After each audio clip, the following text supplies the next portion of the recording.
Are you okay, Ruth? Will I get your coffee or water? I'm fine. I brought my own because, I know what the folk around here are like. Looking after the talent. I'm so parched after you start talking yet.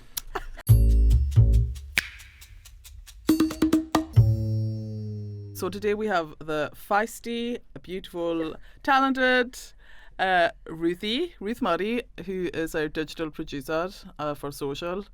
If you want to start and tell us kind of how you got into TV and how you ended up at MG Alba.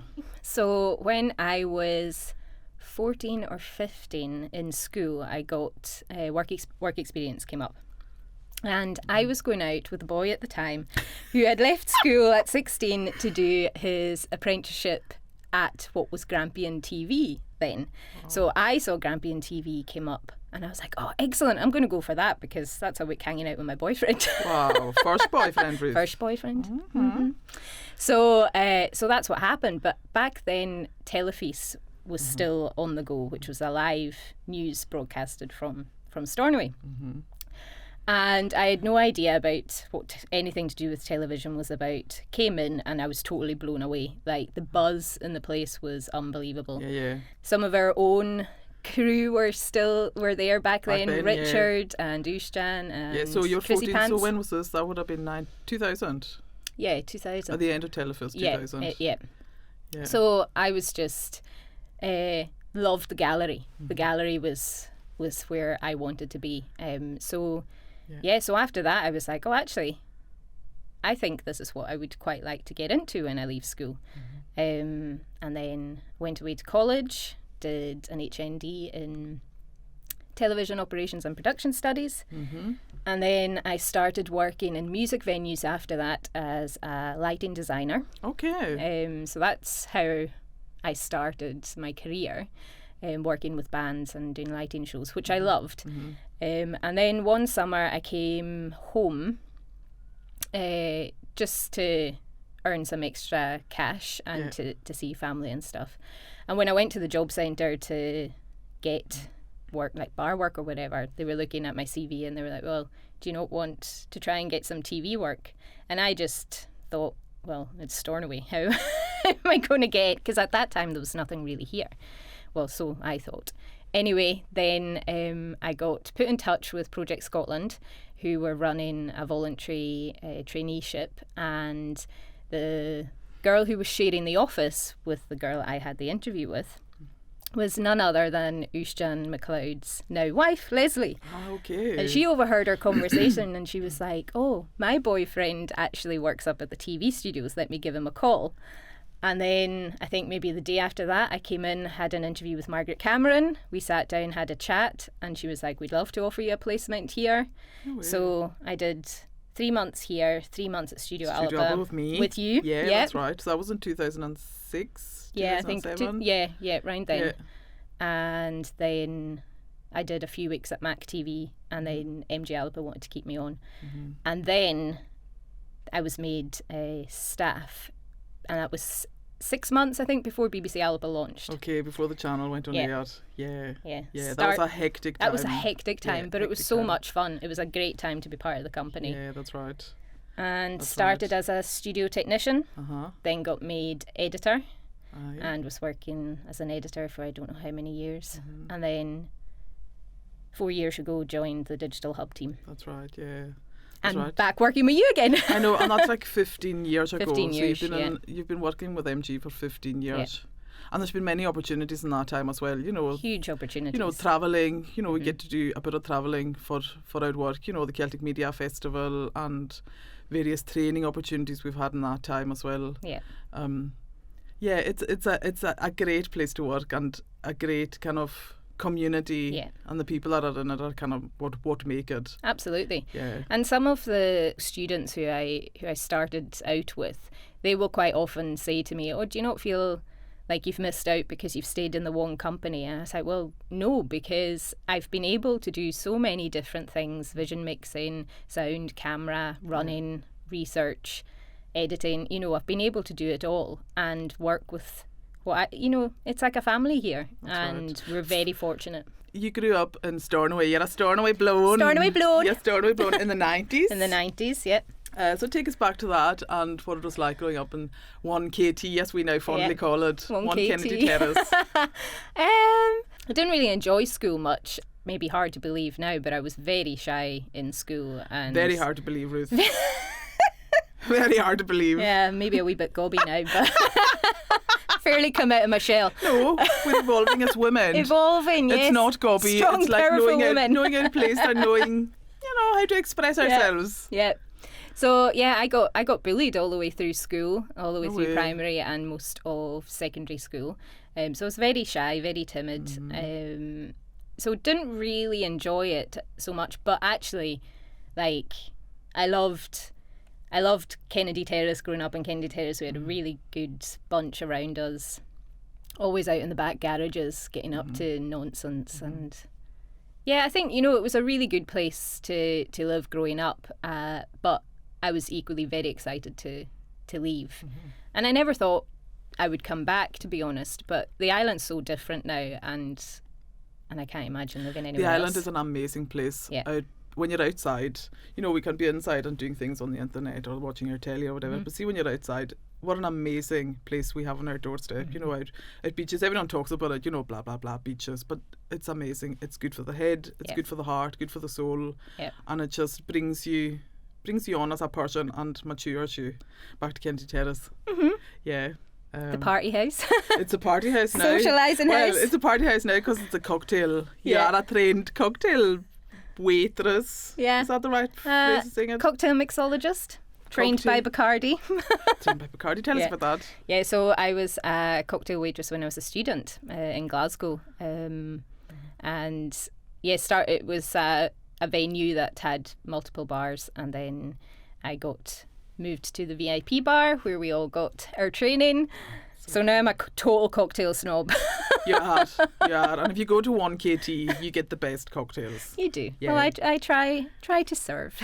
Yeah. Massage was way back, kind of probably 10 years ago now you started that. Yeah.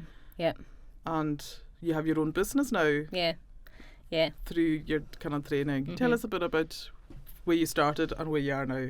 Yeah, so I can't really remember what totally triggered it, but I just remember thinking, it would be really good to have another string to my bow because you just don't know what's going to happen. Like, I was doing a lot of running and fitness stuff back then, and I was really interested in sports injuries. And then I just Googled, like, training as a sports massage therapist. And there was a course starting in Inverness the next weekend, and it was one of those things where you'd go away once a month for a weekend, intense training, and then you do like practice stuff in between. So yeah, did 18 months I think it was in total to get my qualification, and now I kind of see it as a paid hobby. So I do it on a Saturday morning. Doesn't feel like a hobby when you're getting one. The cheek from the gallery. Yes, but people just keep coming back. Yeah. They do, they're very good. It is painful, but Very. but it's good for you. Yeah, it's amazing. So you've got your wee business now, and through that you also decided to move on from massage and go into the counselling side of things. So now you're training to be a counsellor. What made you go into that side of things? Yeah, well, as a massage therapist, you hear everyone's problems. You're already putting on a counsellor hat when you've got someone lying on the table. They just tell you their story. And I remember thinking, wow, there's such a need for this here. Like anyone I spoke to who was looking for counselling, the waiting lists are absolutely massive. I thought, well, maybe I should get some skills, like to equip myself. I don't want to be giving advice to like people that come in to see me and it be wrong. And it's a natural trait that you have where you are kind of, you would go to Ruthie for advice. It's kind of a natural thing that you do have. So it was, I could see why you would. I used to actually, when people used to say to me, you're always doing something, you're always training, you're always like going on. And I used to start thinking, is there something wrong with me? Why can't I not just like sit back and relax? And then it was actually when I started counselling and learning about different personality traits.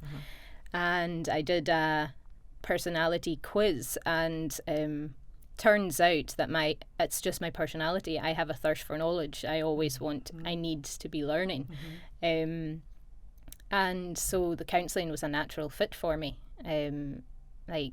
I volunteered with a women's group in my local church, and just kind of thought, it'd be really good to be able to offer some kind of counselling in the church, to volunteer. And then when I started talking about it, turns out there was 2 other girls who I knew who were also thinking about doing the same thing. So we signed up for the diploma, the 3 of us together, and that's been really invaluable.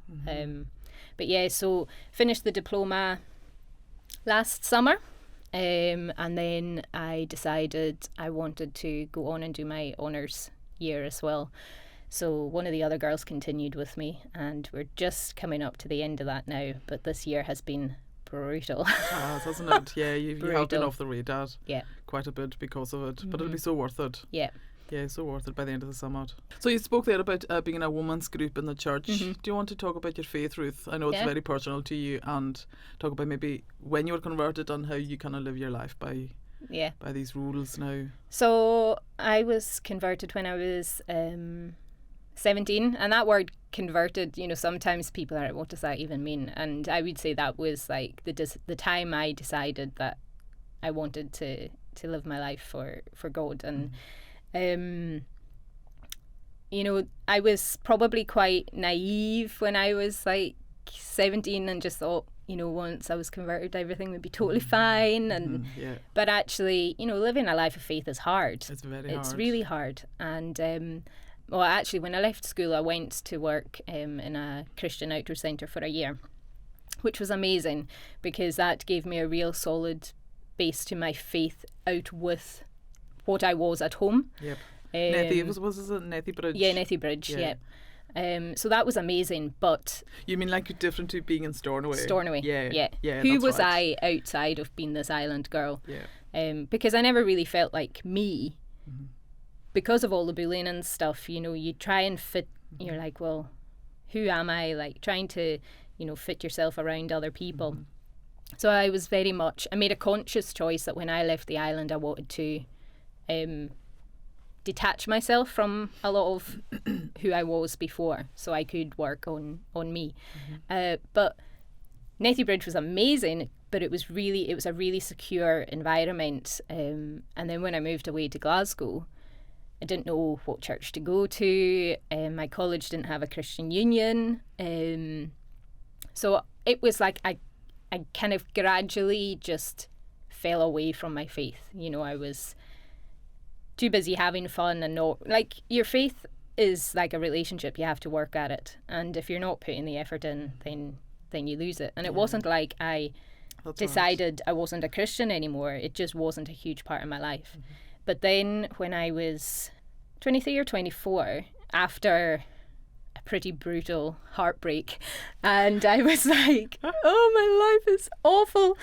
And and one of my friends just said, maybe you want to come back to church, like, just, very gently. It wasn't pushed. And I was like, I would say actually that was the point where I was like, actually, my life with God has always been so much better than without him.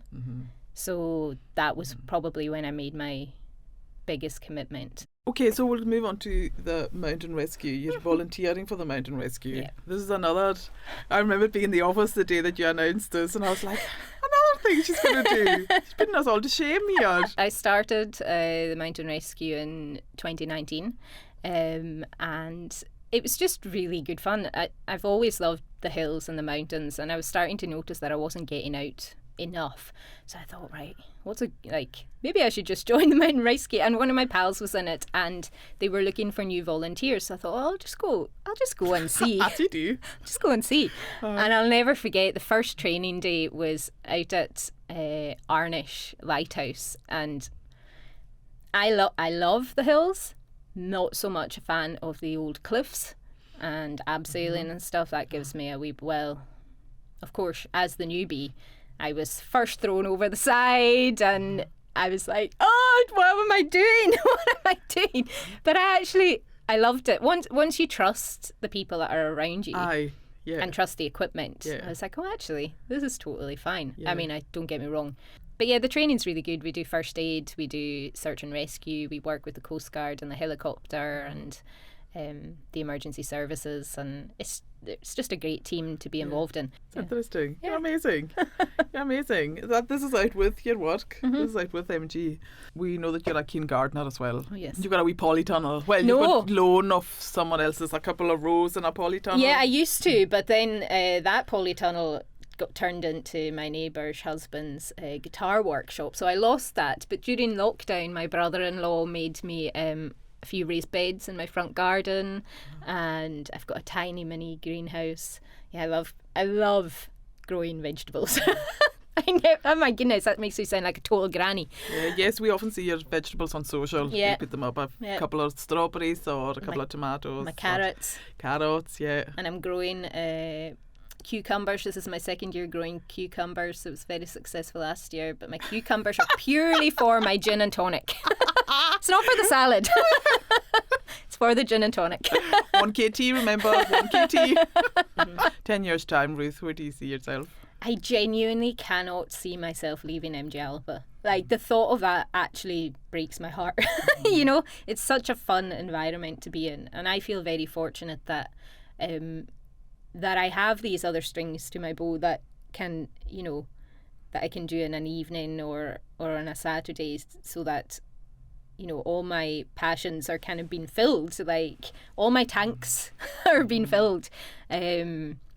So I don't really know what the future looks like in 10 years' time. I would like to be able to still do all the things I'm doing. And more, probably. Well, And more. I don't know if I can do much more. I know. But yeah. The social side of things for MG is still big, isn't it? Yeah. And It's only going to grow. And it's only going to grow for us. Yeah. Yeah, that's right. Yeah. That's right. It's a good time to be in it. Yeah. Yeah, good time to be in it. All right. Well, Yeah. thank you so much for talking to us, Ruth. Thank you for having me.